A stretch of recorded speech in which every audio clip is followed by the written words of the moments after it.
야, 주말에 엄마 집에 내려올 거지? 이 오빠가 드디어 장가 간다고 하는데 너도 내려와서 예비새 언니한테 인사해야지. 예비새 언니? 참나? 그거야 오빠 결혼식장 들어가기 전까지는 아직 모르는 일이지. 나는 이번 주말에 못 내려가. 이번에는 일단 부모님한테만 인사드려. 아니, 그래도 처음으로 큰맘 먹고 인사하러 오는데 가족들이 다 모여 있어야지. 넌 뭐가 그렇게 맨날 바쁜데? 나도 주말에 남자친구랑 약속 있다고. 예전부터 어렵게 예약해놓은 거라 어쩔 수가 없다. 미안. 근데 어차피 그 언니도 서울에서 회사 다닌다면서? 그럼 나중에 금요일 저녁이나 퇴근하고 만나면 되겠네. 굳이 엄마 집에서 만나야 하는 이유는 없잖아. 야, 옛날에는 내려오라고 하면 군말 없이 내려오더니 이제는 많이 컸다. 하남에 집을 사더니 이젠 시골은 내려가기도 싫다 이거야? 뭔 소리야. 여기서 집 이야기가 왜 나와? 내가 선약이 있어서 못 간다고 얘기했잖아. 어차피 오빠나 그 언니나 다 경기도 살고 직장도 서울인데 그냥 다음에 시간 내서 한번 보면 되는 거지. 꼭 이번에 다 같이 봐야 하는 법이라도 있어? 농담 한 번 한 걸 가지고 왜 이렇게 발끈해? 아니, 내가 아니라 엄마가 너한테 할 이야기가 있는 것 같더라고. 이번에 내려오면 이야기할 것 같았는데 너가 나중에 따로 연락 한번 해봐. 엄마가? 엄마가 나한테 무슨 할 말이 있지? 나야 모르지. 아무튼 그럼 너는 다음에 한번 보자. 알겠어. 오빠가 날짜 잡아서 연락 줘. 서울에서 직장 생활하는 31살의 여자입니다.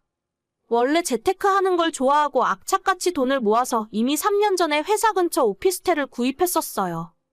회사에서 걸어서 10분 거리라 정말 마음에 들었지만 만나던 남자친구와 결혼 이야기도 조금씩 나오고 주변에 시집간 친구들을 보니까 경기도에 아파트를 사는 것도 괜찮아 보였습니다. 오피스텔이 제가 샀을 때 가격에 비해서 2억 정도 오르기도 했고 그 사이에 모아놓은 돈과 나머지는 대출을 받아서 작년에 하남 아파트를 구입했습니다. 신축 아파트는 전혀 아니고 위치도 중심지에서는 약간 벗어나 있지만 근처에 초등학교도 있어서 결혼하고 아이 낳고 살기에는 전혀 부족함이 없겠더라고요. 6억 5천 주고 샀는데 대출을 2억 5천 받았고 남자친구가 결혼할 때 부모님에게 지원을 좀 받아서 대출을 싹 갚고 들어오기로 했습니다. 올가을쯤 결혼해서 살면 되겠다 생각하고 있었는데 친오빠가 먼저 선수를 치더라고요. 3살 차이의 저희 오빠는 20대 시절 통째로 부모님 돈만 흥청망청 쓰며 놀다가 보냈어요. 지금은 운이 좋게도 그럭저럭 괜찮은 회사에 취직해서 일을 하고 있지만 여전히 노는 걸 좋아하고 취직하자마자 차도 한 대 뽑아서 모아놓은 돈이 거의 없을 것 같았습니다. 그래도 장가 간다고 여자친구를 데려왔다는 걸 보니 뭔가 믿는 구석이 있겠거니 생각을 하고 있었는데 제 부모님한테 말도 안 되는 이야기를 듣게 되었죠. 엄마, 나한테 뭐 할 말이 있다고? 주말에 못 내려갈 것 같아서. 무슨 말인데? 지금 해. 주말에 왜 못 내려와? 너희 오빠가 결혼하겠다고 여자친구 데리고 내려올 텐데. 알아. 근데 내가 이번 주말에는 선약이 있어서. 어차피 오빠네는 나중에 서울에서 만나면 되잖아. 그래도 정식으로 인사할 때 같이 보면 좋은데. 너는 맨날 뭐가 그렇게 바쁘니? 아무튼 그게 중요한 건 아니니까. 너네 오빠가 올 봄에 결혼하고 싶대. 그래, 좀 빠듯하지 않아? 예식장 예약하기도 쉽지 않을 텐데. 아, 근데 엄마 있잖아. 나도 남자친구랑 올가을에 결혼을. 이미 속도 위반으로 뱃속에 아이가 있다는데 어떡하니? 신부 입장할 때 배 불러오면 안 되니까 빠르게 날짜 잡고 결혼시켜야지. 뭐? 임신했다고? 나한테는 그런 말 없었는데. 모르겠다 나도. 아이가 생겼다고 하니까 일단 빨리 결혼은 시켜야 할 것 같아. 아, 나도 올가을에 남자친구랑 결혼할 생각이었는데. 한 번에 다 가면 정신 사나워. 너는 내년이나 내후년에 가도 되니까 천천히 생각해라. 엄마, 내 나이가 몇인 줄 알아? 그렇게 미루다가 남자친구랑 헤어지면 평생 노처녀로 살아야 할지도 몰라. 걱정도 팔자다. 요즘에 30살 넘어도 잘만 시집 가더라. 아무튼 너희 오빠 장가 보내야 하는데 걔가 모아둔 돈도 없고 당장 들어가서 살 집이 없어서 걱정이야. 벌면 버는 대로 다 쓰니까 그렇지. 오빠는 적금 같은 거 하고 있긴 해?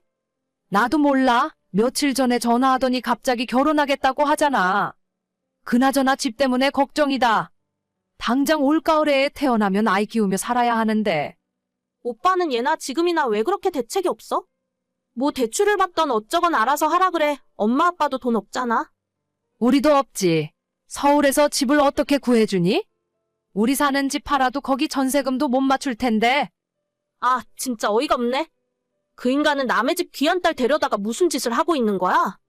그래서 말인데 너가 일단 집 좀 빌려주면 안 될까? 뭐? 그게 무슨 소리야? 안 그래도 심란한데 엄마까지 이상한 농담하지 마. 농담이 아니야. 너는 당장 그 집에 안 살아도 되잖아. 혼자 살기에 25평은 너무 넓지 않니? 나도 결혼할 거라니까? 둘이 애 낳고 살면 25평도 좁겠지. 넓긴 뭐가 넓어? 너는 꼭 오래 해야 하는 것도 아니잖아. 걔네들은 당장 애가 태어난다고 하는데 어떡하니? 일단 결혼시키고 너네 집에서 한 2년 정도 살다 보면 그 이후에는 돈 모아서 따로 집 얻어 나가라고 하면 돼. 너는 그때 결혼하면 되잖아. 엄마, 진짜 자꾸 무슨 헛소리를 하는 거야? 오빠가 지 인생 등신같이 살았는데 그걸 왜 내가 책임져? 길바닥에 나한텐 둘이 손잡고 고시원에 들어가든 맘대로 하라 그래. 지금까지도 한 푼 못 모아놓은 인간이 결혼하고 애 낳는다고 해서 어떻게 돈을 모아? 평생 그 인간 뒷바라지 해줄 생각 없으니까 나한테 그런 부탁하지 마. 아무리 그래도 네 오빠야. 장남이 잘 풀려야 집안에 시끄러운 일 없이 잘 돌아가는 법이다.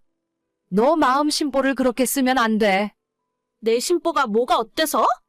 엄마나 오빠가 내가 집 사는데 10,000원짜리 하나 보태준 적 있어? 오빠가 엄마한테 용돈 받아서 술 처먹고 놀러 다니던 시간에 나는 맨날 야근하고 주말도 없이 일하면서 돈 모았어. 엄마야말로 놀부 심보 부리지 마. 얘 진짜 말하는 것 좀 봐. 너 그러다가 후회해. 후회는 내가 아니라 오빠가 하겠지. 내 인생 내가 알아서 할 테니까 앞으로 헛소리 하려거든 연락하지 마. 너 정말 가족끼리 이럴 거야? 저보고 결혼을 뒤로 미루고 오빠한테 집 양보한 채로 나가 살라고 하는 게 말이나 되는 소리인가요? 어처구니가 없어서 정말. 엄마한테 말도 안 되는 소리 하지 말라고 단칼에 거절해버렸습니다. 저희 집안 분위기는 예전부터 이랬어요. 없는 집안 살림에 오빠한테는 모든 걸 다 해주고 저는 항상 뒷전에 찬밥이었죠. 그래서 아마 제 성격 자체가 독립심이 강하고 어릴 때부터 생활력이 좋았었나 봐요. 이걸 감사하게 생각해야 하는 건지는 모르겠지만요. 아무튼 엄마가 하는 소리를 거절했더니 10분도 지나지 않아 오빠한테 다시 연락이 왔습니다. 야, 진짜 너 그러기냐? 우리 사정도 좀 생각해줘. 너는 꼭 올해 결혼해야 하는 것도 아니잖아. 내가 결혼을 하건 말건 그게 뭔 상관인데? 미쳤다고 멀쩡한 내 집을 오빠한테 주고 나가서 살겠어? 당장 나는 어디 가서 살라고? 그러니까 사람 말은 끝까지 들어봐야지. 내가 지금 사는 곳 계약이 내년까지인데 아마 한번 연장할 수 있을 거야. 여기 집주인도 좋은 분이고 서울이라 너네 회사에서 출퇴근하기도 더 가까워. 나보고 오빠 살던 원룸에 들어가서 살라고? 거기 월세잖아. 월세는 누가 내주는데? 오빠가 내줘. 아니, 너가 들어와서 사는데 내가 왜 월세를 내? 원룸이 뭐가 어때서? 여기 있을 거 다 있고 걸어서 3분 거리에 편의점도 있어. 내가 대학 졸업하고 처음 회사 다녔을 때 이후로 원룸에서 살아본 적도 없어. 진짜 부끄럽고 창피하지도 않아. 그 나이 먹고 원룸 월세 살면서 사고치고 결혼한다고 하는 게? 오빠도 스스로 생각해보면 참 답이 안 나온다 싶지? 그러니까 나한테 집 내놓으라는 헛소리나 하는 거 아니야? 야, 너 진짜 말이 좀 심하다. 말이 심하기는 아직 시작도 안 했구만. 그 여자도 어떤 여자인지 모르겠는데 지 몸 하나 관리 못해서 오빠 같은 답도 없는 인간이랑 덜컥 사고나 치고 안 봐도 뻔하다 뻔해. 길바닥에서 살던 나는 신경 안 쓸 거니까 앞으로 나한테 연락하지 마. 해준 거 하나 없는 인간들이 창피한 줄도 모르나 봐. 야, 너 내 결혼식에 오지도 마. 앞으로 어디 가서 내 동생이라고 하기만 해. 잘 됐네. 어차피 갈 생각 없었는데. 지금까지 네 동생으로 살면서 좋았던 적이 한 번도 없어. 나도 인연 끊고 살 테니까 엄마 아빠한테도 연락하지 말라고 해. 살면서 한 번도 도움된 적 없는 인간이 어쩜 이렇게 뻔뻔한지 모르겠어요. 부모님도 전부 오빠 편이고 오빠한테 집 양보하라는 소리만 하더라고요. 그냥 저는 예정대로 남자친구와 올가을에 결혼식 올릴 거고 저희 집 식구들은 하나도 부르지 않을 겁니다.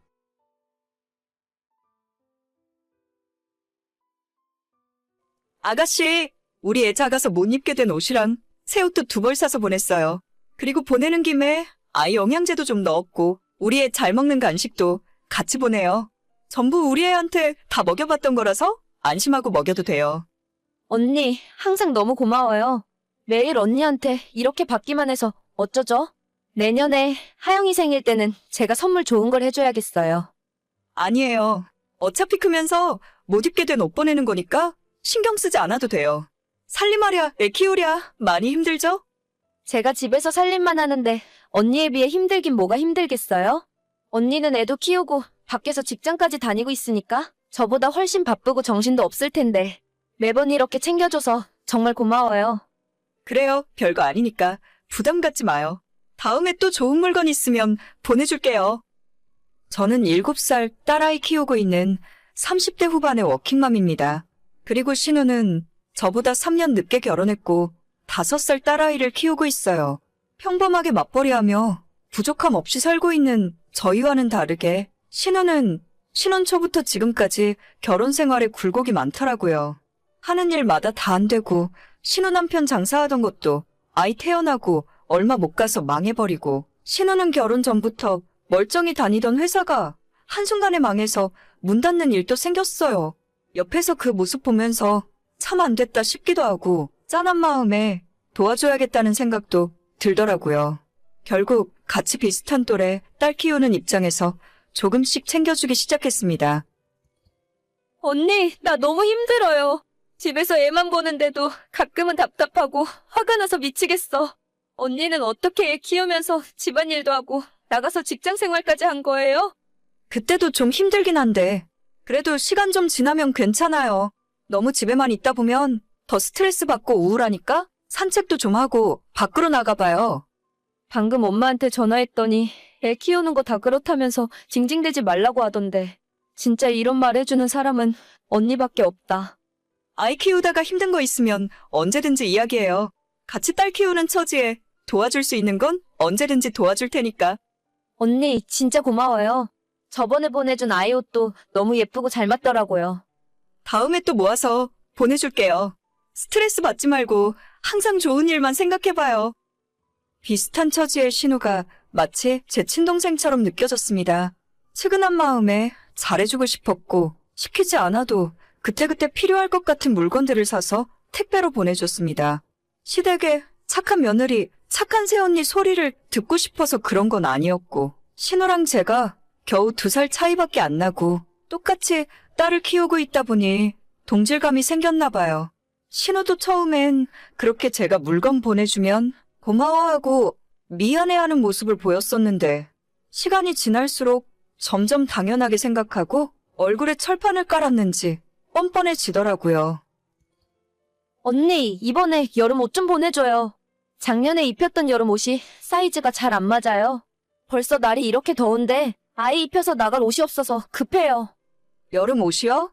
이번에는 별로 보낼 만한 것이 없는데 이따 퇴근하고 집에 가면 옷장을 한번 뒤져봐야 할 것 같아요. 작년에 하영이 입던 하얀 원피스 있잖아요. 그거 이쁘던데? 하영이는 커서 이제 안 맞죠?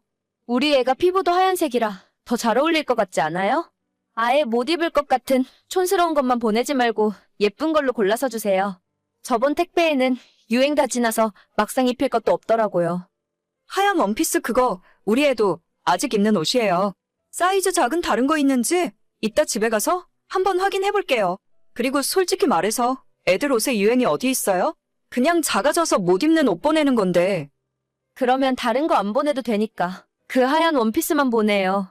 다음 주말에 어린이집 엄마들이랑 같이 키즈카페 갈 거라서요. 알겠죠? 내일 엄마가 언니네 집 들렀다가 우리 집에 온다고 하던데 그때 엄마 편으로 꼭 보내줘야 해요. 처음엔 호의로 시작해서 도와주게 되었는데 시간이 흐를수록 점점 더 대범하게 큰 걸 요구하고 나중에는 본인이 갖고 싶은 물건을 콕 집어 달라고 이야기하더라고요. 받았다고 고맙다는 말 한마디 없고 매달 한 번씩 뭘 달라 소리만 하기 때문에 이젠 신호 연락 받는 것 자체가 스트레스였습니다. 옆에서 보고 있던 남편도 처음엔 동생 사정이 딱하다고 불쌍해하더니 요즘 들어서는 자기 동생이 싸가지가 없다면서 아무것도 해주지 말라고 하더군요. 유행이 지났네 어쩌네 투덜거려도 어찌나 제가 주는 옷을 잘 입히는지 아이 사진 찍어서 시댁 단톡방에 올라올 때는 항상 제가 보내준 옷만 입고 있더라고요. 그렇게 신경 많이 쓰고 없어도 좋은 거 선물해주려고 노력했는데 이제 와서 고맙다는 소리 하나 못 듣고 신호한테 호구 취급이나 당하고 있으니 저도 이젠 해주기 싫더라고요. 언니, 하영이 작년에 입히던 여름 옷 좀 싹 다 보내주세요. 저번에 제가 말한 하영 원피스 그거 왜 안 보내셨어요? 하영 원피스 그거 우리 딸 입히면 진짜 이쁠 것 같은데? 대체 지금 무슨 소리예요? 하얀 원피스는 지금도 잘 입히고 있어서 못 보내드려요. 그리고 제가 확인해보니 이제 작아서 못 입히는 옷은 없더라고요. 얼마 전에 옷장 정리하다가 중고로 다 팔아버렸거든요. 네? 뭐라고요? 아니 그걸 왜 팔아요? 우리 딸은 올여름에 뭐 입히라는 거예요? 나 갑자기 언니한테 서운해지려고 그러네. 제가 아이 옷 보내줘도 아가씨가 별말도 없길래 이젠 안 좋아하는 줄 알고 다 팔아버렸죠. 전부 백화점 옷이라 그런지 생각보다 비싸게 팔리던데요? 앞으로는 그냥 중고로 동네 아줌마들한테 팔아버릴 생각이에요. 아니 올해는 우리 애 입히려고 기다리고 있었는데 그걸 저한테 상의도 없이 언니 마음대로 팔아버리는 게 어디 있어요? 날도 더워 죽겠는데 애는 입힐 옷도 없고 진짜 미치겠네? 앞으로도 전부 중고로 팔아버릴 거니까 괜히 택배 기다리지 말고 아이 옷 정도는 직접 사다가 입히세요. 갑자기 이러면 내가 무슨 돈이 있어서 옷을 사 입혀요? 그러지 말고 일단 몇 벌만 보내봐요. 언니, 내 말 듣고 있어요? 언니! 신호가 꼴도 보기 싫어서 카톡에 대답도 안 하고 뒤이어 걸려오는 전화도 받지 않았어요. 남편도 제 이야기를 듣더니 이번 기회에 신호의 거지 같은 버릇 좀 고쳐야 한다면서 잘하고 있다고 앞으론 절대 공짜로 아무것도 해주지 말라고 하네요. 처음에는 제가 좋아서 시작한 일이지만 고마운 줄 모르고 당연하게 생각하는 신호에게 더 이상 아무것도 해줄 생각이 없었습니다. 제가 신호의 연락을 다 피하고 모르는 척 했더니 며칠 후에 시어머니한테 연락이 오더라고요. 어머마, 그래도 가족인데 웬만하면 서로 싸우지 말고 잘 지내야지. 애기 옷 같은 건 원래 친척 형제들끼리 서로서로 물려 입는 거야. 야박하게 중고로 팔아봐야 얼마나 받는다고. 그걸 낼름 팔아버리고 그러니? 어머님, 돈이 중요한 게 아니라 저도 얼마 전까지는 좋은 마음으로 보내줬는데 아가씨가 고맙단 말은커녕 이상한 소리를 하니까 이젠 안 하려고요. 이건 이쁘다, 저건 안 이쁘다, 유행 지난 옷 보내지 말라는 소리 들으면 세상 어느 누가 나눠주고 싶겠어요? 그래도 그렇지. 걔가 너를 얼마나 따르고 좋아했는데 너가 그러면 안 된다. 형편에 여유 있는 너희가 양보하고 동생한테 도와주면서 살아야지. 저도 지금까지 좋은 마음으로 그러려고 했는데 이젠 더 이상 못하겠어요. 아무리 어머님 부탁이라도 안 하고 싶어요. 으이고, 너도 참 속 좁다 속 좁아. 시모가 아무리 뭐라 하더라도 아무것도 보내지 않을 거예요. 신우는 기분이 단단히 상했는지 저랑 남편에게 연락 한 번 한 적 없네요. 그러거나 말거나 어차피 서로 사는 지역도 다르고 1년에 한두 번 얼굴 보는 것이 전부라서 앞으로도 그냥 없는 사람처럼 생각하려고요. 작아서 입히지도 못하는 아이 옷을 신우에게 선물로 주면서 고맙다는 말 듣고 답례받으려고 시작한 것도 아니에요. 그래도 사람이 누군가에게 도움을 받으면 당연히 고맙다 하고 한편으론 조금이라도 미안한 마음을 가져야 정상이라 생각하는데 너무 뻔뻔한 신우의 태도가 당황스럽기까지 하더라고요. 마치 저한테 맡겨놓은 물건을 돌려달라는 줄 알았어요. 사실 이건 시댁 사람들에게 비밀인데 그동안 작아서 못 입게 된 저희 아이 옷은 중고로 판 적은 단 한 번도 없고 주변 친구들이나 제가 아는 동생들 중에 비슷한 또래 아이 키우는 사람들에게 전부 공짜로 나눠줬어요. 그 사람들은 가족도 아니고 따지고 보면 남인데 다들 한결같이 선물 받으면 고맙다 말하고 저한테 식사나 커피라도 사주거나 우리 아이 장난감이라도 선물해 주더라고요. 하지만 신우한테는 시원한 물 한 잔 얻어먹어 본 적이 없습니다. 그거 하나만 봐도 이번 기회로 인연 끊고 손절하길 정말 잘한 것 같습니다. 동생은 무슨 동생인가요? 시자는 어쩔 수 없는 시자인 거죠. 오늘의 사연은 여기까지입니다. 구독과 좋아요, 알림 설정은 많은 힘이 됩니다. 다들 행복하시고 좋은 하루 되세요.